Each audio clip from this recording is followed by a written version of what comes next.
സീസണിൽ ലാലേട്ടന്റെ ഹോസ്റ്റിങ്ങിനെതിരെയായിരുന്നു, പക്ഷെ വന്നത് ടോട്ടൽ ലാലേട്ടന്റെ ഒരു ഹോസ്റ്റിങ്ങിനെതിരെ ഫിറോസ് ഖാൻ സംസാരിച്ചു എന്ന രീതിയിൽ. ഇപ്പോൾ ലാലേട്ടനായതുകൊണ്ട് എന്തും അങ്ങ് പറയാം എന്നുള്ളതല്ല.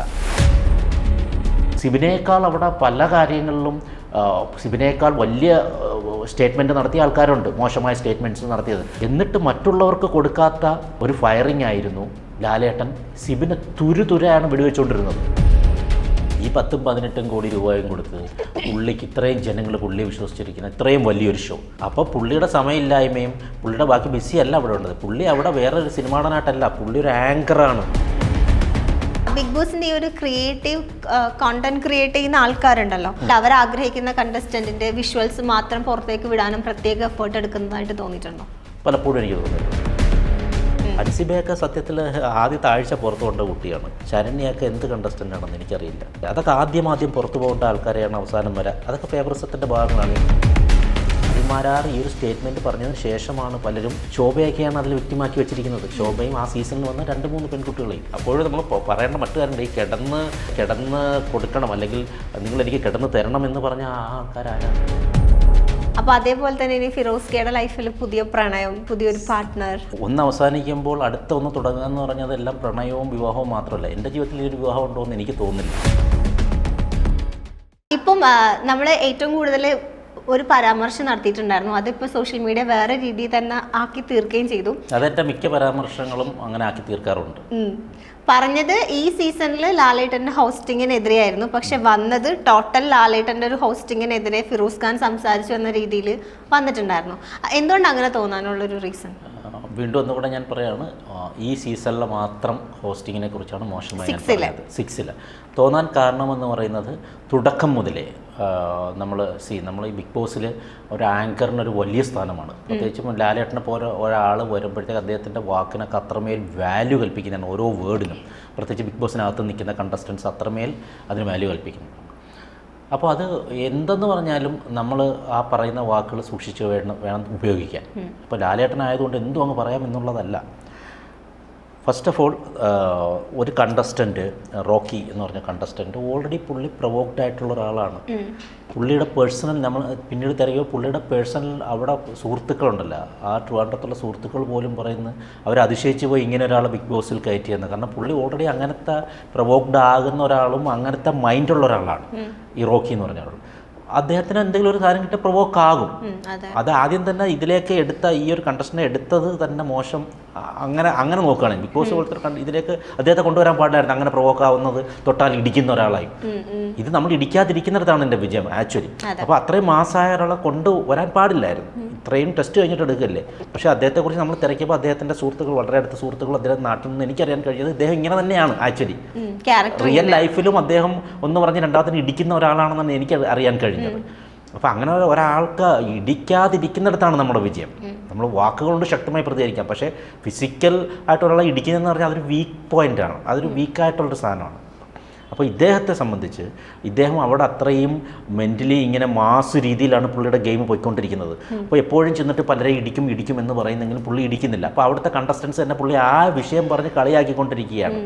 അപ്പോഴാണ് ലാലേട്ടനും വന്നിട്ട് പുള്ളിക്കെതിരെ പറയുന്നത്. അതായത് നീ ഇങ്ങനെ ഇടിക്കുമെന്ന് പറയാതെ കയറി ഇടിക്കണം, ഇതൊരുമാതിരി കളിയാക്കുന്നത്. അപ്പോൾ എല്ലാവരും പുള്ളി വീണ്ടും ആ സമയത്ത് കളിയാക്കിച്ചിരിക്കുകയാണ്. അത് പുള്ളിക്ക് ഭയങ്കരമായി ഹോണ്ട് ചെയ്തു ആ സാധനം.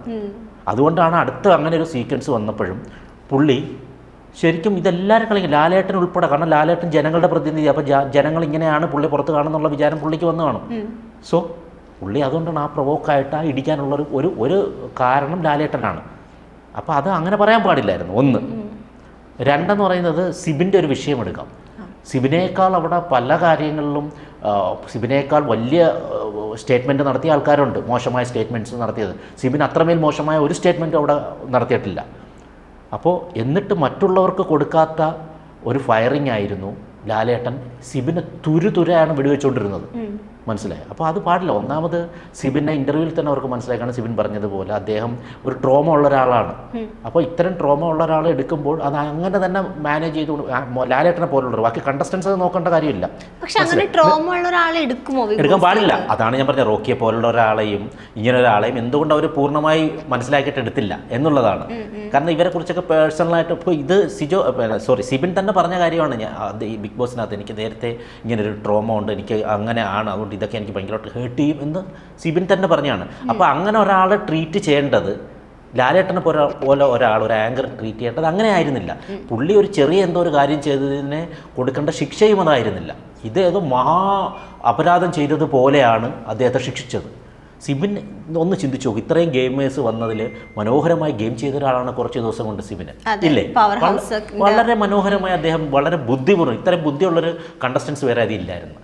ബുദ്ധി കൊണ്ട് ഗെയിം ചെയ്ത ഒരാളാണ്. ആ ഗെയിമറെയാണ് ഇത്രയും ഒരു ചെറിയ കാര്യത്തിന് വേണ്ടിയിട്ട് മാനസികമായി പീഡിപ്പിച്ചതും അത്രമാത്രം ചെയ്തു. അത് തീർച്ചയായിട്ടും ലാലേട്ടൻ്റെ കയ്യിലാണ് വീണ്ടും അവിടെ തെറ്റു വന്നത്. അതിനെ നിലനിർത്തിയിട്ടാണ് പറഞ്ഞത് ഈ സീസണിലെ ഏറ്റവും മോശം ആയിട്ടുള്ള ഒരു ഇതാണ്, ഒരു ആങ്കർ ആയിരുന്നു ലാലേട്ടൻ്റെ പ്രകടനം വളരെ മോശമാണെന്ന്. ഇതൊക്കെ കൊണ്ട് തന്നെയാണ് പറഞ്ഞത്. അതിൻ്റെ 2 ഉദാഹരണങ്ങളാണിത്, മെയിൻ 2 ഉദാഹരണങ്ങൾ. പക്ഷേ ഇപ്പം ലാലേട്ടൻ ഇപ്പം കംപ്ലീറ്റ് എപ്പിസോഡ്സ് കാണും എന്ന് ഞാൻ വിചാരിക്കുന്നില്ല. May be കാണുന്നുണ്ടാകുമായിരിക്കാം. പക്ഷെ ആ ഒരു സ്റ്റേജിൽ നിൽക്കുന്ന സമയത്ത് അവർക്ക് കിട്ടുന്ന സ്ക്രിപ്റ്റ് റിലേറ്റ് ചെയ്തായിരിക്കില്ല അവർക്ക് പറയാൻ സാധിക്കുന്നുണ്ട്. ഇത്രയും ജനങ്ങൾ കാണുന്ന ഒരു ഷോയിൽ പുള്ളിക്കൊരു കമ്മിറ്റ്മെൻ്റ് ഇല്ലേ? പുള്ളി വന്ന് ആ ഡെഡിക്കേറ്റഡ് ആയിരിക്കണം. ഈ 10-18 കോടി രൂപയും കൊടുത്ത് പുള്ളിക്ക് ഇത്രയും ജനങ്ങൾ പുള്ളിയെ വിശ്വസിച്ചിരിക്കുന്ന ഇത്രയും വലിയൊരു ഷോ. അപ്പോൾ പുള്ളിയുടെ സമയമില്ലായ്മയും പുള്ളിയുടെ ബാക്കി ബിസിയല്ല അവിടെ ഉള്ളത്. പുള്ളി അവിടെ വേറൊരു സിനിമാടനായിട്ടല്ല, പുള്ളി ഒരു ആങ്കറാണ് അവിടെ. അപ്പോൾ വരുമ്പോൾ പുള്ളിക്ക് അത് മനസ്സിലാക്കിയിട്ട് വേണം അത് സംസാരിക്കാൻ. ഇത്രയും മാനസികമായ ഒരു ഐസൊലേറ്റഡ് പ്ലേസിൽ കിടന്ന് ഇത്രയും പേര് സർവൈവ് ചെയ്യുന്ന ഒരു ഷോയാണ്, ഇത്രയും ജനങ്ങൾ നോക്കിയിരിക്കുന്ന ഷോയാണ്. അപ്പോൾ ആ പുള്ളി വഹിക്കുന്ന ആ ഒരു പദവിക്ക് വേണ്ട ഒരു ക്വാളിറ്റി കൊടുക്കേണ്ടതും അദ്ദേഹം തന്നെയാണ്, ലാലേട്ടൻ തന്നെയാണ്. അല്ലാതെ ഇവിടെ സ്ക്രിപ്റ്റ് കേട്ടിട്ട് പറയുക എന്നുള്ളതല്ല. പിന്നെ എല്ലാ ആഴ്ചയിലും ഒരു എപ്പിസോഡ് സ്ക്രിപ്റ്റ് റൈറ്റർ ഉണ്ടാവും. ഇനി ഇദ്ദേഹം കണ്ടില്ലെങ്കിൽ പോലും അതിനെക്കുറിച്ചൊരു ബ്രീഫായിട്ടുള്ള കാര്യങ്ങൾ നടത്തും. ഇനി അദ്ദേഹം കൊടുത്ത സ്ക്രിപ്റ്റ് അതേ കണക്ക് അങ്ങ് വെള്ളം തൊടാതെ അങ്ങ് വിഴുങ്ങുക എന്നുള്ളതല്ല ചെയ്യേണ്ട ആങ്കർ. പുള്ളി അതിനെക്കുറിച്ച് മനസ്സിലാക്കണം. കാരണം പുള്ളി വിശ്വസിച്ചിരിക്കുന്നതാണ് എല്ലാവരും, അതിനകത്തിരിക്കുന്ന കണ്ടസ്റ്റൻസും ജനങ്ങൾ ഉൾപ്പെടെയും. അപ്പോൾ അത് പുള്ളിയുടെ ബിസിയൊന്നും അവിടെ ഒന്നും വിഷയമല്ല. ചെയ്യുന്ന ഏത് ഡ്യൂട്ടിയാണോ പുള്ളിയുടെ ബിസിയാണെന്ന് നമ്മൾ പറഞ്ഞു. പുള്ളി ചെയ്യുന്ന ഡ്യൂട്ടി ഏതാണോ അതിൽ 100% ഡെഡിക്കേഷൻ ആയിരിക്കണം. അല്ല ഞാൻ കണ്ടില്ല, കാണാത്ത കൊണ്ടാണ് ഇങ്ങനെ നിൽക്കുന്നത് പറയുന്നതെന്ന് പറയുന്നത് തെറ്റല്ലേ? അത് തെറ്റാണ്. ഓക്കെ. ഇപ്പം ബിഗ് ബോസിന്റെ ഈ ഒരു ക്രിയേറ്റീവ് കോണ്ടന്റ് ക്രിയേറ്റ് ചെയ്യുന്ന ആൾക്കാരുണ്ടല്ലോ, അവര് ശരിക്കും ഇപ്പം എല്ലാവരും പറയുന്ന പോലെ അവർക്ക് ഫേവറബിൾ ആയിട്ടുള്ള കണ്ടസ്റ്റന്റിനെ ബൂസ്റ്റ് ചെയ്യാനും അല്ലെങ്കിൽ അവർ ആഗ്രഹിക്കുന്ന കണ്ടസ്റ്റന്റിന്റെ വിഷ്വൽസ് മാത്രം പുറത്തേക്ക് വിടാനും പ്രത്യേക എഫേർട്ട് എടുക്കുന്നതായിട്ട് തോന്നിയിട്ടുണ്ടോ? പലപ്പോഴും എനിക്ക് തോന്നിയിട്ടുണ്ട്. നിങ്ങളുടെ സീസണിൽ തോന്നിയിട്ടുണ്ടോ? ഞങ്ങളുടെ സീസണിൽ ഞാനിപ്പോഴും പറയുന്നത്, എൻ്റെ സീസണിൽ ഞാൻ ഇതുവരെയ്ക്കും എൻ്റെ സീസൺ ഞാൻ അകത്തുനിന്ന് പ്രവർത്തിക്കുന്നുള്ളത് പുറത്തെന്ത് വന്നു എന്നുള്ളത് കാണാത്ത ഒരാളാണ്. ബിഗ് ബോസ് എന്നുള്ളത് ഞാൻ ആകെ പൂർണ്ണമായി കണ്ടൊരു ബിഗ് ബോസ് എന്ന് പറയുന്നത് ഈ സീസണായിരുന്നു പൂർണ്ണമായി കണ്ടത്. ഇത്രത്തോളം എപ്പിസോഡ് ഞാൻ കണ്ടില്ല. ഞാൻ ഒന്നാമത്തെ സീസണും കണ്ടിട്ടില്ല. ഇതിലെല്ലാം അറിയാമെന്ന് പറയുന്നത് നമ്മൾ യൂട്യൂബിൽ വരുന്ന കട്ടിങ്സ്, അങ്ങനെയുള്ള കട്ടിങ്സിൽ ഹൈലൈറ്റ്സുകൾ വരുമല്ലോ, ഇതൊക്കെയാണ് കണ്ടത്. എൻ്റെത് ഞാൻ കണ്ടിരിക്കുന്ന ഈ ഒയിന് പോലുള്ള കാര്യങ്ങളും ഡിമ്പിളുമായിട്ടുള്ള വഴക്കുകളും ഇങ്ങനെയുള്ള കാര്യങ്ങൾ മാത്രമേ ഞാൻ കണ്ടുള്ളൂ. എൻ്റെ സീസൺ ഇതുവരെയ്ക്കും ഞാൻ കണ്ടിട്ടില്ല. മനസ്സിലായി? അപ്പോൾ എനിക്കത് അങ്ങനെ ആധികാരികമായിട്ട് അതിനെക്കുറിച്ച് പറയാനും പറ്റില്ല. ഈ സീസൺ കണ്ടതുകൊണ്ട്, ഈ സീസൺ 6 കണ്ടതുകൊണ്ട് എനിക്ക് പറയാം. പല സംഭവങ്ങളും പലരെ ഫേവർ ചെയ്യുന്നു, പല രീതിയിലും പലരും ചെയ്യുന്ന കുറ്റങ്ങൾ തരം തിരിച്ചിട്ടാണ്. അതായത് ഒരേ കുറ്റം തന്നെ 2 പേര് ചെയ്യുകയാണെങ്കിൽ 2 പേരെ ശിക്ഷിക്കുന്നത് 2 രീതിയിലാണ്. ഇതിനകത്ത് 2 പേർക്കും ചൂരലിൻ്റെ അടി കിട്ടേണ്ട സാധനമാണെങ്കിൽ ഒരാളെ ചൂരൽ കൊണ്ട് അടിക്കുകയും മറ്റേയാളെ അടിക്കാതെ വിടുകയും ചെയ്യുന്നത് ഞാൻ കാണുന്നുണ്ട് ഈ സീസണിനകത്ത്. ഓക്കെ. അപ്പോൾ ഒരു ഫേവറേറ്റിസം ഉണ്ട് ശരിക്കും? 100% ഉണ്ടെന്ന് എനിക്ക് ഈ സീസണിൽ നിന്ന് എനിക്ക് മനസ്സിലാക്കാൻ കഴിച്ചത്. അങ്ങനെ ഒരു ഫേവറേറ്റിസം കാണിച്ചു എന്ന് തോന്നിയത് ഏത് കണ്ടസ്റ്റന്റിൻ്റെ അടുത്താണ്? അല്ല, അത് ഒരു അങ്ങനെ നോക്കുകയാണെങ്കിൽ കുറേ ഉണ്ട്. ജിൻഡോയോട് പലപ്പോഴും ഫേവറിസം കാണിച്ചതായിട്ട് എനിക്ക് തോന്നിയിട്ടുണ്ട്. പിന്നെ നമ്മുടെ അർജുൻ, പിന്നെ അൻസിബയൊക്കെ സത്യത്തിൽ ആദ്യത്തെ ആഴ്ച പുറത്തു കൊണ്ട കുട്ടിയാണ്. പിന്നെ അതിന് മുന്നേ വരെ ഒരു 10-75 എപ്പിസോഡോളം നിന്നത് 70 കൊണ്ട് ശരണ്യൊക്കെ എന്ത് കണ്ടസ്റ്റൻ്റ് ആണെന്ന് എനിക്കറിയില്ല. മനസ്സിലായി? അതൊക്കെ ആദ്യം പുറത്തു പോകേണ്ട ആൾക്കാരെയാണ് അവസാനം വരെ. അതൊക്കെ ഫേവറിസത്തിൻ്റെ ഭാഗങ്ങളാണ്. അത്രയും നാളുകൾ നിർത്തുക എന്നുള്ളത് തന്നെ. കപ്പ് കിട്ടുന്നത് മാത്രമല്ല, അത്രയും ദിവസം അവിടെ നിർത്തുക എന്ന് പറയുന്നത് തന്നെ അതൊരു ഫേവറിസത്തിൻ്റെ ഭാഗമായിട്ട് എനിക്ക് തോന്നുന്നത്. എനിക്ക് തോന്നുന്നില്ല വോട്ട് കൊണ്ടാണ് ശരണ്യൊക്കെ അത്ര എത്തിയതെന്നും എനിക്ക് തോന്നുന്നില്ല. ഓക്കെ. ഇപ്പം ഏറ്റവും കൂടുതൽ റീസെൻ്റ്ലി നടക്കുന്ന കുറച്ച് കോൺട്രവേഴ്സിയാണ് ബിഗ് ബോസിനെതിരെ. മുൻ സീസണിലെ ഒരു വിന്നറും ഇപ്പം 6-ൽ ഉണ്ടായിരുന്ന ഒരു കണ്ടസ്റ്റന്റും തമ്മിൽ സീസണിലെ വിന്നർ ആര്? സാബു ആണോ? അഖിൽ മാരാറും ഈ സീസൺ 6-ലെ സിബിനും അവർ നടത്തിയ ഒരു പത്രസമ്മേളനം ഉണ്ടായിരുന്നു. അതിലിപ്പോൾ സിബിൻ പറയുന്ന കുറേ കാര്യങ്ങളുണ്ട്. ആൾക്ക് ഡ്രഗ് കൊടുത്തെന്നും ഇപ്പം ആളുടെ വീട്ടിലേക്ക് കയറി വന്ന്, അതായത് കുടുംബത്തിലേക്ക് അവർ ഇടപെട്ടിട്ട് അമ്മയ്ക്ക് ആക്സിഡന്റ് ഉണ്ടാക്കിയെന്നും. അപ്പോൾ ശരിക്കും ഇതൊക്കെ കേൾക്കുമ്പോൾ ഒരു പ്രേക്ഷക എന്ന നിലയിൽ നമ്മൾ നോക്കുമ്പോൾ ബിഗ് ബോസ് ഒരു അണ്ടർവേൾഡ് ആയിട്ട് ഫീൽ ചെയ്യുന്നുണ്ട്. ശരിക്കും അതിലെന്തെങ്കിലുമൊക്കെ കഴമ്പുണ്ടോ? സിബിൻ എന്ന ആ ഗെയിമർ അതിനകത്ത് വെച്ച് എനിക്ക് വളരെ ഇഷ്ടമായിരുന്നു. എനിക്ക് നേരത്തെ അറിയാവുന്ന വ്യക്തിയാണ് സിബിൻ എൻ്റെ കൂടെ ഒരു ഡാൻസർ കൂടിയായിരുന്നു പുള്ളി ആദ്യം. അപ്പോൾ എൻ്റെ കൂടെ ഒരുപാട് ഡാൻസ് ഷോയിലുണ്ടായിരുന്നു. പിന്നെ അദ്ദേഹം DJ ആയപ്പോഴും ഞങ്ങൾ ഒന്നിച്ച് വർക്ക് ചെയ്തിട്ടുള്ള പല സംഭവങ്ങളുണ്ട്. അപ്പോൾ അങ്ങനെയൊക്കെ എനിക്ക് പരിചയമാണ്. അത്രമേൽ സൗഹൃദമല്ലെങ്കിൽ എനിക്കറിയാം അദ്ദേഹത്തെ, നല്ലൊരു ഗെയിമറുമായിരുന്നു. പക്ഷെ അദ്ദേഹം പറഞ്ഞ എല്ലാം ഒന്നും അത് വെള്ളത്തൊടാതെ വിശ്വസിക്കാനൊന്നും മെഴുകാനൊന്നും ഞാൻ ആളല്ല. എന്നെ സിബിൻ വിളിച്ചിരുന്നു ഈ അടുത്തിടയ്ക്ക്, നമുക്കൊന്ന് നേരിട്ട് കാണാൻ, എനിക്ക് കുറച്ച് കാര്യങ്ങൾ പറയാനുണ്ട് എന്ന് പറഞ്ഞ് വിളിച്ചിരുന്നു. പക്ഷേ ഞാൻ വേറെ കുറച്ച് പ്രോഗ്രാമുമായിട്ട് ഗവൺമെൻറ്റിൻ്റെ കുറച്ച് ഷോയുമായിട്ട് ട്രിവാൻഡ്രത്തായിരുന്നു. ഞാനിപ്പോൾ 2 ദിവസമായുള്ള എറണാകുളത്ത് വന്നിട്ട്. അപ്പോൾ ഇനി ഞാൻ പിന്നെ സിബിനുമായിട്ട് കണ്ട് ഞങ്ങൾ സംസാരിക്കുന്നുണ്ട്. അപ്പോൾ സിബിൻ ഇതുവരെ ഞാൻ വിശ്വസിച്ചിരിക്കുന്നത് സിബിൻ പറഞ്ഞ എല്ലാ കാര്യങ്ങളൊന്നും സത്യമാണെന്ന് എനിക്ക് വിശ്വസിക്കാൻ പറ്റില്ല. ഈ ഗുളിക കൊടുത്തതുപോലെയുള്ള കാര്യങ്ങൾ, കാരണം അതിൻ്റെ ആവശ്യം ഇല്ല ബിഗ് ബോസിന്. സിബിനിപ്പം ഭ്രാന്തിൻ്റെ ഗുളിക കൊടുത്തിട്ട് അങ്ങനെ മാറ്റേണ്ട ആവശ്യമില്ല. അത് അങ്ങനെ ഇല്ലെന്നാണ് എൻ്റെ ഒരു വിചാരം. പിന്നെ അതുപോലെ തന്നെ അടുത്ത എന്തായിരുന്നു വേറെ സ്റ്റേറ്റ്മെൻറ്റ് സിബിൻ്റെ? അമ്മയ്ക്ക് ആക്സിഡന്റ് ഉണ്ടാക്കി എന്ന് പറയാം. അതൊക്കെ നിങ്ങൾ തന്നെ ഒന്ന് ചിന്തിച്ച് നോക്ക്. ഒരു ബിഗ് ബോസ് പോലെ ഒരു വലിയ ഒരു ഷോ നടത്തുന്ന, വേൾഡിൽ എല്ലാ ബിഗ് ബോസുകളും നടത്തുന്ന ഒരു ഇതാണ് ഈ എൻ്റെ മോൾ ഷൈൻ ഗ്രൂപ്പ്. അപ്പോൾ നെതർലാൻഡ് ബേസ്ഡ് ഒരു കമ്പനിയാണ്. ഇവർ വന്നിട്ട് ഇവിടെ വന്ന് ഈ ഒരു അവരുടെ ഏറ്റവും ചെറിയ ഷോയാണ്, അവരെ സംബന്ധിച്ചായിട്ട് ബിസിലെ ഏറ്റവും ചെറിയൊരു ഭാഗം മാത്രമാണ് മലയാളത്തിൽ നിന്നൊരു വലിയ രീതിയിൽ കാണും. അവിടെ വന്നിട്ടൊരു കണ്ടസ്റ്റൻറ്റിനെ, അതും 2 ആഴ്ച നിന്നൊരു 2-3 ആഴ്ചയിൽ നിന്നിട്ടുള്ള പയ്യൻ, ആ പയ്യൻ്റെ അടുത്ത് റിവെഞ്ചായിട്ട് വന്ന് വരും. അതൊക്കെ എനിക്ക് കേൾക്കുമ്പോൾ ഒരു നാടകീയതയായിട്ടാണ് തോന്നുന്നത്. ഓക്കെ. അതേപോലെ തന്നെ സിവിൻ പറയുന്നുണ്ടായിരുന്നു ആൾക്ക് പുറത്ത് പോകണം എന്ന് പറഞ്ഞിട്ടും പോകാൻ പറ്റില്ല എന്ന് പറയുകയും ആളെ റൂമിൽ പൂട്ടിയിട്ടിട്ട് വീട്ടിൽ വിളിച്ചിട്ട് ആൾക്ക് മാനസികമായിട്ട് ബുദ്ധിമുട്ടുണ്ട്, നമ്മൾ കൺട്രോൾ ചെയ്ത് നിർത്തിയിരിക്കുകയാണ്, നിങ്ങൾ ആരെങ്കിലും വന്നിട്ട് വേണം കൊണ്ടുപോകാൻ എന്നൊക്കെ പറയുന്നുണ്ട്. ശരിക്കും അങ്ങനെ ചെയ്യുമോ ബിഗ് ബോസിൽ? പുറത്ത് പോകണം എന്ന് ആഗ്രഹമുള്ള കാര്യത്തിൽ പിന്നെ ശരിക്കും എൻ്റെ ഒരു കാഴ്ചപ്പാടിൽ അങ്ങനെ വിളിച്ചിട്ട് ഒരു കണ്ടസ്റ്റൻറ്റിനെതിരെ നിങ്ങൾ ഒന്നേ കൊണ്ടുപോകും അങ്ങനെയൊന്നും പറയില്ല. പിന്നെ ഇത് ഒന്നുകൂടി ഞാൻ പറഞ്ഞില്ല, ഇപ്പോൾ സിബിനുമായിട്ട് ഒരു പക്ഷേ ഞാൻ സംസാരിക്കുമ്പോൾ കുറച്ചുകൂടി എനിക്ക് അതിൻ്റെ ഒരു ക്ലാരിറ്റി കിട്ടും. പക്ഷേ അതുവരെ ഞാൻ മനസ്സിലാക്കിയിരിക്കുന്നത്, എന്തായാലും ഇപ്പോഴും ഞാൻ മനസ്സിലാക്കിയിരിക്കുന്നത്, ബിഗ് ബോസ് അങ്ങനെ ഒരു കണ്ടസ്റ്റൻറ്റിനെ വിളിച്ച് അവരെ വീട്ടിൽ ഇല്ലാത്തൊരു കാര്യം പറഞ്ഞ് അങ്ങനെയൊന്നും ചെയ്യില്ല. കാരണം ഇതിനകത്ത് അത്യാവശ്യം ബുദ്ധിയൊക്കെ ഉള്ളവർ തന്നെയാണ് ഇതിൻ്റെ പിന്നാമ്പുറത്ത് പ്രവർത്തിക്കുന്നതും. അവർക്ക് എങ്ങനെയാണ് ജനങ്ങളിതിനെ ഇതൊക്കെ പുറത്ത് വന്നാൽ എങ്ങനെ റിയാക്ട് ചെയ്യുമെന്ന് അറിയാം. പിന്നെ ലീഗലി പോയാൽ എങ്ങനെ അതിന് ഇത് ചെയ്യുക, അതൊക്കെ അറിയാവുന്ന ബുദ്ധിയില്ലാത്തവരൊന്നും അല്ലല്ലോ എന്തായാലും ഇതിൻ്റെ ബാക്കിലിരിക്കുന്നത്. അപ്പോൾ അങ്ങനത്തെ ഉള്ള ക്ലീശ സാധനങ്ങൾ ചെയ്യില്ലെന്നുള്ളതാണ് ഇതുവരേക്കും എൻ്റെ ഉള്ള ഒരു ധാരണ. ശരിക്കും എല്ലാവരും ചോദിക്കുന്ന പോലെ തന്നെ ഇപ്പം അഖിൽ മാരാർ എന്ന് പറയുന്ന ആൾ പറഞ്ഞൊരു സ്റ്റേറ്റ്മെന്റ് ഉണ്ട്, ചില സ്ത്രീ കണ്ടസ്റ്റൻസ് ഇതേപോലെ വഴങ്ങി കൊടുത്തിട്ടുണ്ടെന്ന് ആളോട് പറഞ്ഞിട്ടുണ്ടെന്ന് പറയുന്നുണ്ട്. അപ്പം നാളെ ഇപ്പം ഇതുവരെ ഉണ്ടായിരുന്ന എല്ലാ ഫീമെയിൽ ആയിട്ടുള്ള കണ്ടസ്റ്റൻസിനെയും ഇനി നാളെ വരാൻ പോകുന്ന ഫീമെയിൽ ആയിട്ടുള്ള കണ്ടസ്റ്റൻസിനെയൊക്കെ അത് ബാധിക്കുന്ന ഒരു സ്റ്റേറ്റ്മെൻ്റ് ആണ്. ഇപ്പം എല്ലാ ഫീൽഡിലും ഈ ഒരു കാസ്റ്റിംഗ് കൗച്ച് പോലുള്ള സംഭവങ്ങളുണ്ട്. എങ്കിൽ പോലും ബിഗ് ബോസ് എന്ന് പറയുന്ന ഇത്രയും വലിയൊരു പ്രേക്ഷക പ്രീതിയുള്ളൊരു ഷോയിലേക്ക് നാളെ ഇനി ഒരു പെൺകുട്ടി പോകുമ്പോൾ അത് അവരുടെ ജീവിതത്തിന് അത്രമേൽ ബാധിക്കുന്ന ഒരു പ്രസ്താവനയായി മാറിയിട്ടുണ്ടായിരുന്നില്ല. ഫസ്റ്റ് ഓഫ് ഓൾ നമ്മളൊരു സ്റ്റേറ്റ്മെൻറ്റ് പറയുമ്പോൾ അത് പരിപൂർണമായി അത് ജനങ്ങളെ വിശ്വസിക്കുന്ന രീതിയിലൊരു സ്റ്റേറ്റ്മെൻ്റ് ആയിരിക്കണം എന്ന് വിശ്വസിക്കുന്ന ഒരാളാണ് ഞാൻ.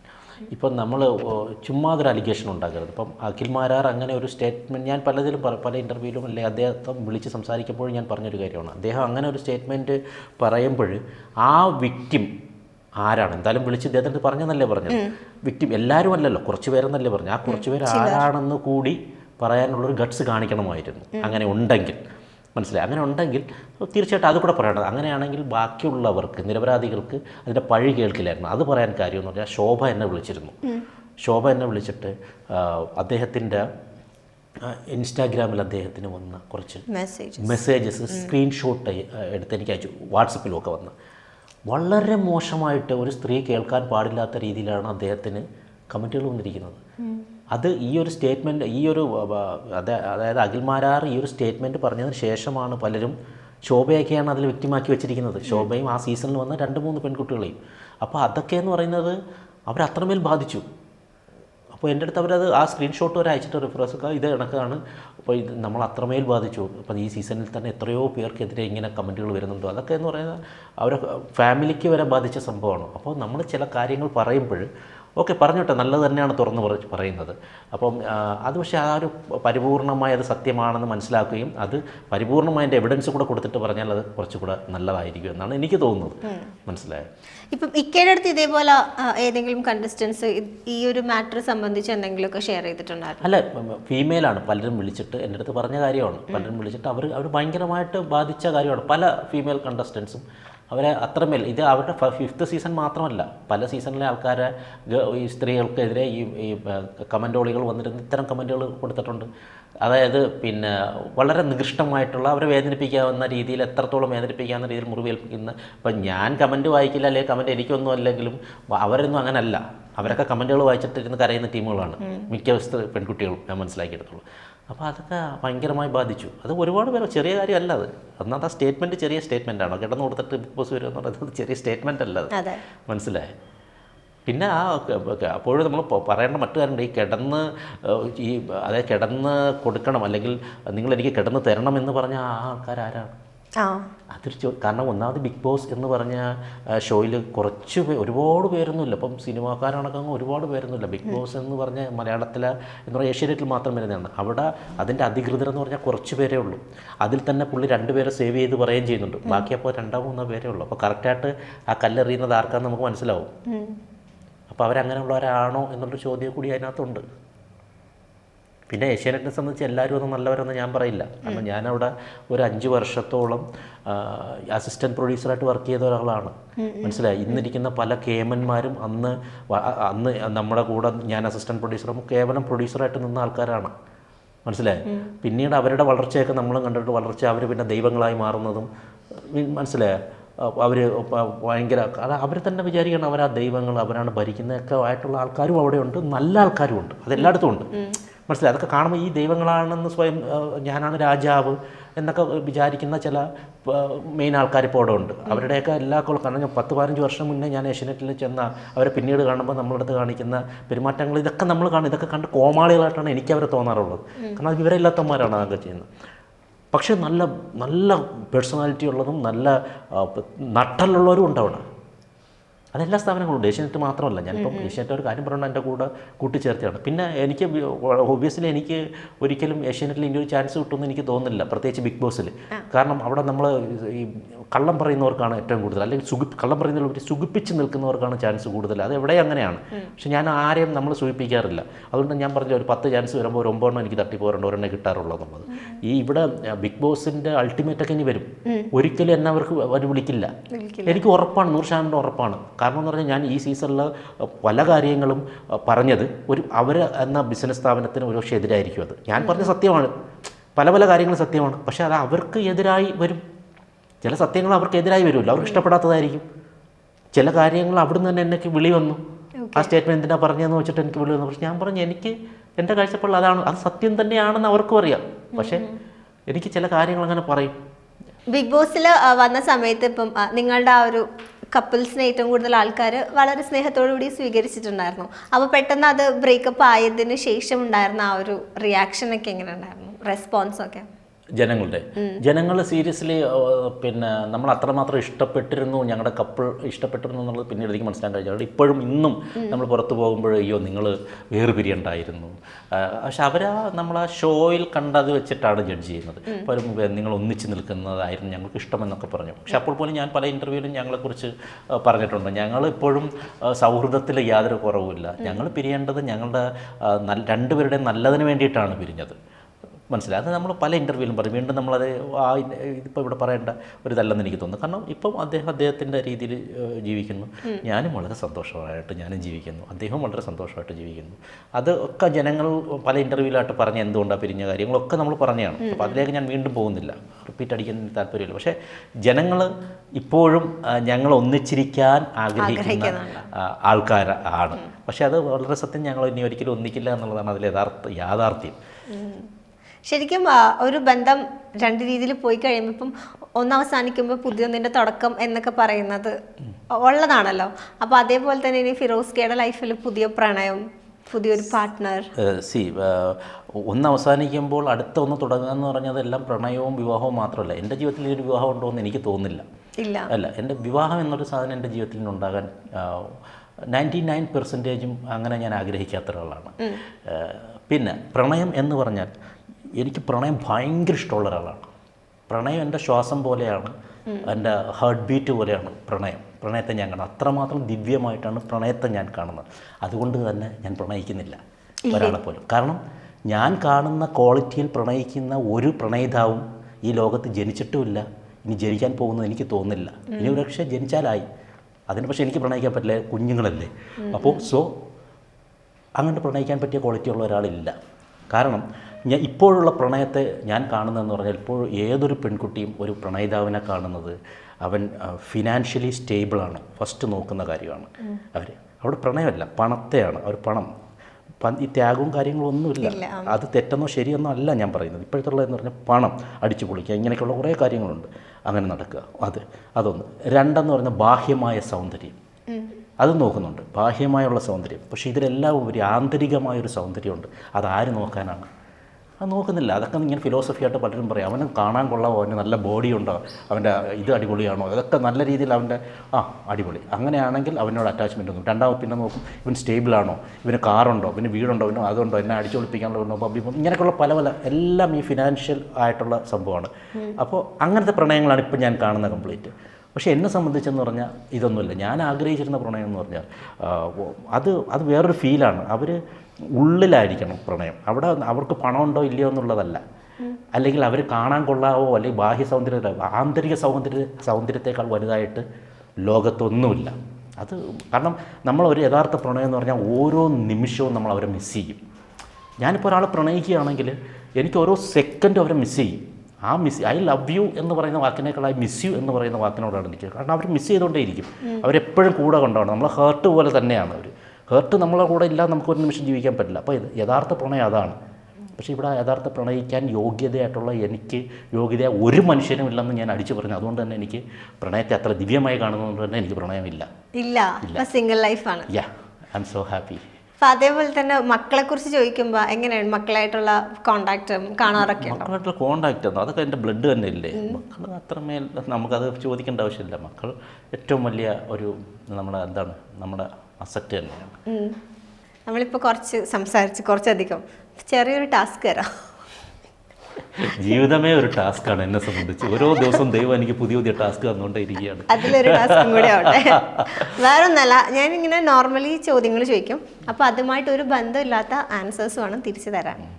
അപ്പോൾ ഫുഡ് കഴിച്ചോന്ന് ചോദിച്ചാൽ ഇല്ലെന്ന് പറയരുത്. അത് ബന്ധമുള്ള ആൻസർ അല്ലേ. ഫുഡ് കഴിച്ചോന്ന് ചോദിച്ചാൽ ഇന്ന് ഞാൻ വന്നത് കാറിനാണ്. വാക്കുകൾ കൊണ്ട് അമ്മാനം പാടുന്ന ഫിറോസ്ക്കൊക്കെ അത് പറ്റും. ഓക്കെ. ചൂടുണ്ടോ? ഞാനിന്ന് ബുള്ളറ്റിലാണ് വന്നത്. 4 എവിടെ നിന്ന് വാങ്ങി? നല്ല രസമുണ്ടല്ലേ കാണാൻ. ബിഗ് ബോസിന് കാശ് കിട്ടിയായിരുന്നോ? പ്രണയമുണ്ടോ? മണ്ടനാണോ? പല്ലി വെച്ചായിരുന്നു. മുടി ഡൈ ആണോ? കട്ട കളയാൻ തോന്നുന്നു. നിങ്ങൾക്ക് എത്ര വയസ്സുണ്ട്? എന്തോരം പഠിച്ച്? ആരാ ഇത് സ്റ്റൈൽ ചെയ്തേ? മമ്മിയുടെ പേരെന്തോ? എപ്പോഴാ കല്യാണം? ഫാദറിന്റെ പേരെന്താ? മഴ ഉണ്ടോ? പഠിച്ചതിന്റെ ഉത്തരം പറഞ്ഞില്ല. എത്ര കുട്ടികളുണ്ട്? എന്ത് വണ്ടികളും എല്ലാം ഉണ്ടോ? ഇത് കഴിഞ്ഞിട്ട് എന്താ പരിപാടി? പ്രണയിക്കാൻ താല്പര്യമുണ്ടോ? എന്തിനാ ബിഗ് ബോസിന് ഇങ്ങനെ എപ്പോഴും ഹേറ്റ് ചെയ്യുന്നേ? നീ ഭയങ്കര ഇഷ്ടപ്പെട്ടു കേട്ടോ. സോഷ്യൽ മീഡിയയിൽ എത്ര കാശ് കിട്ടും? I love you.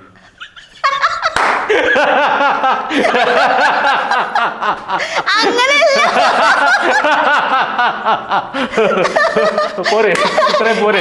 ഇന്നത്തേക്കുള്ള ആയില്ലേ?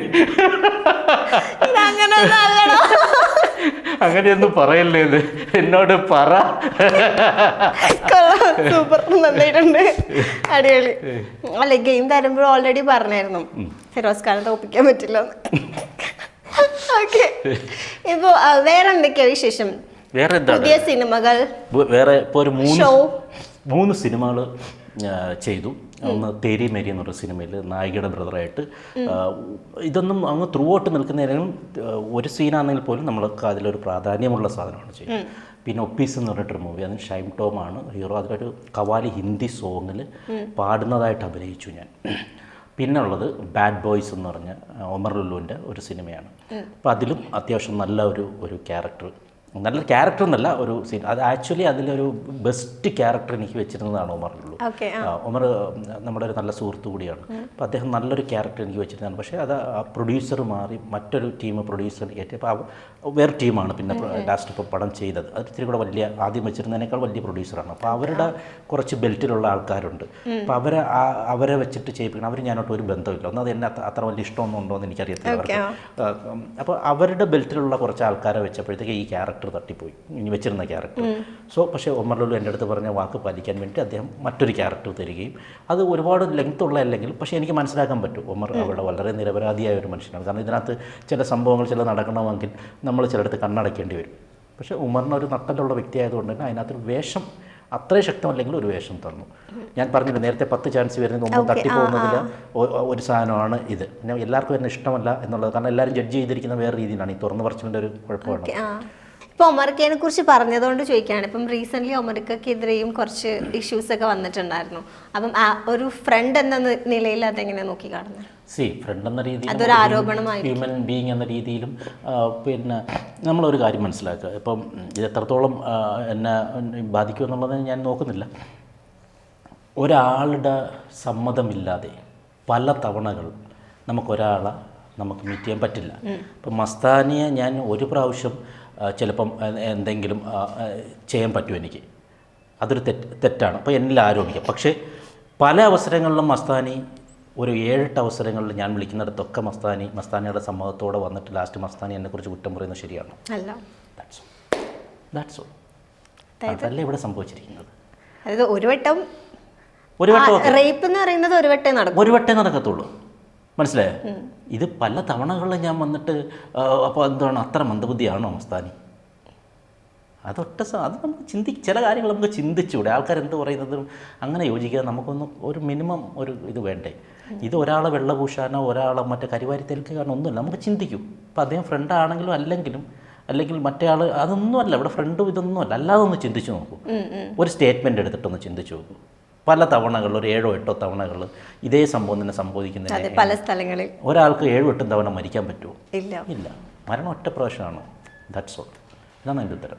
ഏറ്റവും കൂടുതൽ എനിക്ക് തോന്നുന്നു ഈ നമ്മുടെ ബിഗ് ബോസിനെ കുറിച്ച് ഡിസ്കസ് ചെയ്യുമ്പം വളരെ വലിയൊരു ഫാൻ ബേസ് ഉണ്ടായിരുന്ന ഒരു കണ്ടസ്റ്റൻസ് ആയിരുന്നു നിങ്ങൾ കപ്പിൾ എന്ന നിലയിൽ.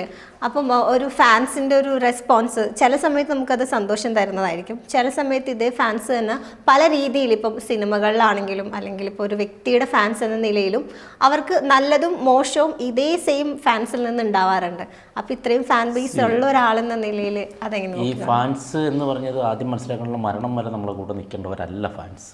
ഫാൻസ് എന്ന് പറഞ്ഞാൽ നമ്മളൊരു പർട്ടിക്കുലർ ആക്ട് കണ്ട് അത് ഇഷ്ടപ്പെട്ടിട്ട് അതിനോട് അതായിരിക്കണം ഫാൻസ് എന്ന് വിശ്വസിക്കുന്ന ഒരാളാണ്. അങ്ങനെയാണ് ഇപ്പം ബിഗ് ബോസിലെന്ന് പറഞ്ഞാൽ എൻ്റെ ഫാൻസ് എന്ന് പറയുന്ന കുറച്ച് ആർമിക്കാർ, അവരൊക്കെ ഇപ്പോൾ അടുത്ത സീസൺ വരുമ്പം അതിന് മുന്നേ ചിലപ്പോൾ മറ്റു പലരുടെയും ആയിരിക്കും, അതിനുശേഷം മറ്റു പലരുടെയും, പക്ഷേ അവരെ എനിക്ക് ഇഷ്ടപ്പെടണമെന്നില്ല, അപ്പം ഇവരെനിക്കെതിരെ തിരിയും. അങ്ങനെ തന്നെ വേണം ഫാൻസ്. അല്ലാതെ ഒരാളെ തന്നെ ഇഷ്ടപ്പെട്ട അയാൾ പറയുന്നതെല്ലാം ശരിയെന്ന് വിചാരിക്കുന്നത് യഥാർത്ഥ ഫാൻസ് അല്ല. അപ്പം ഞാൻ എൻ്റെ ഫാൻസിനെ അങ്ങനെയാണ് നോക്കിക്കാണുന്നത്. പണ്ട് എന്നെ നല്ലത് പറഞ്ഞവർ ഇപ്പോൾ ചീത്ത പറഞ്ഞെന്ന് പറഞ്ഞിട്ട് എനിക്ക് അവർ വിരോധികളല്ല, മനസ്സിലായേ?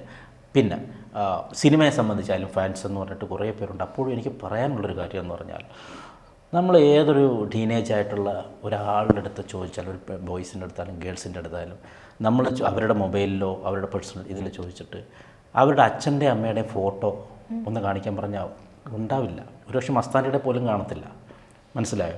അവരുടെ മൊബൈലിൽ അല്ല ഞാൻ പറഞ്ഞത് ഒരു ഉദാഹരണം, അച്ഛൻ്റെ അമ്മയുടെ ഫോട്ടോ അല്ല അവർ സേവ് ചെയ്ത് വെക്കുന്നത്. കൂടുതലും ഞാൻ ചോദിച്ചിട്ടുള്ളവരുടെ അങ്ങനെയാണ്. നേരെ മറിച്ച് അവരിഷ്ടപ്പെടുന്ന നടൻ്റെയോ നടിയുടെയോ ഫോട്ടോയോ അവരുടെ പാട്ടുകളോ അവരുടെ രംഗങ്ങളും ഒക്കെ ഇതിനകത്ത് ഒരു ടക്കിനെ എടുത്ത് കാണിച്ചു തരും, മനസ്സിലായോ? അപ്പോൾ ഈ അങ്ങനെ ആകാൻ പാടില്ല ഒരു ഫാൻസ് എന്ന് പറയുന്നത്.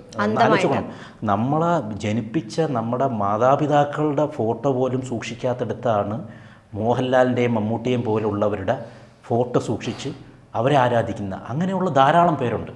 അതൊരു നല്ല പ്രവണതയല്ല. ഫാൻസി എന്നുള്ള സാധനമേ ലോകത്തുണ്ടാകാൻ പാടില്ലെന്ന് വിശ്വസിക്കുന്ന ഒരാളാണ്. അതിന് ഞാൻ വളരെ ബഹുമാനിക്കുന്ന അദ്ദേഹത്തിൻ്റെ ഒരു സ്റ്റേറ്റ്മെൻറ്റാണ്, അതായത് ഫഹദ് ഫാസിലിൻ്റെ, അദ്ദേഹമാണെന്ന് തോന്നുന്നു ഫാൻസ്. കാരണം പഠിക്കേണ്ട പ്രായത്തിൽ അവർ പഠിക്കട്ടെ. അതൊക്കെ എത്ര നല്ല സ്റ്റേറ്റ്മെൻറ്റാണെന്നറിയാമോ? അപ്പോൾ അങ്ങനെ തന്നെ ആയിരിക്കണം. അല്ലാതെ ഫാൻസ് എന്ന് പറഞ്ഞിട്ട് ഇവരുടെ ലൈഫ് നശിപ്പിക്കുകയാണ്. ഒരു ഫാൻസിനും അയാളിപ്പം പാലൊഴിച്ച് പലയിടത്തും മറ്റേ എന്താണ് വിജയുടെ വീണ് മരിച്ച ആൾക്കാരുണ്ട്. 1 ലക്ഷം 2 ലക്ഷം രൂപ അങ്ങാണ്ട് കൊടുക്കുകയും ചെയ്തെന്ന് കൂട്ടി പാരിതോഷികം അങ്ങനെ എന്താ കൊടുത്തത്. പിന്നീട് അദ്ദേഹം മറന്നു. അവരെ വീട്ടുകാർക്കാണ് ഇല്ലാതായിപ്പോൾ. 1 ലക്ഷം 2 ലക്ഷമാണോ ഒരു മനുഷ്യൻ്റെ ജീവൻ്റെ വില. അപ്പോൾ അത് ഒരിക്കലും വിജയുടെ കുറ്റമെന്നല്ല ഞാൻ പറയുന്നത്, നമ്മൾ മനസ്സിലാക്കണം. എന്തായാലും വളരെ സന്തോഷമുണ്ട്. Thank you. അപ്പോൾ താങ്ക് യു സോ മച്ച് ഇക്ക, ഇത്ര നേരം നമ്മുടെ കൂടെ സ്പെൻഡ് ചെയ്തതിന്. ഇനിയും അഭിപ്രായങ്ങൾ വെട്ടിത്തുറന്ന് പറയണം, ഇനിയും സധൈര്യം മുന്നോട്ട് പോകണം. All the best. Thank you so much.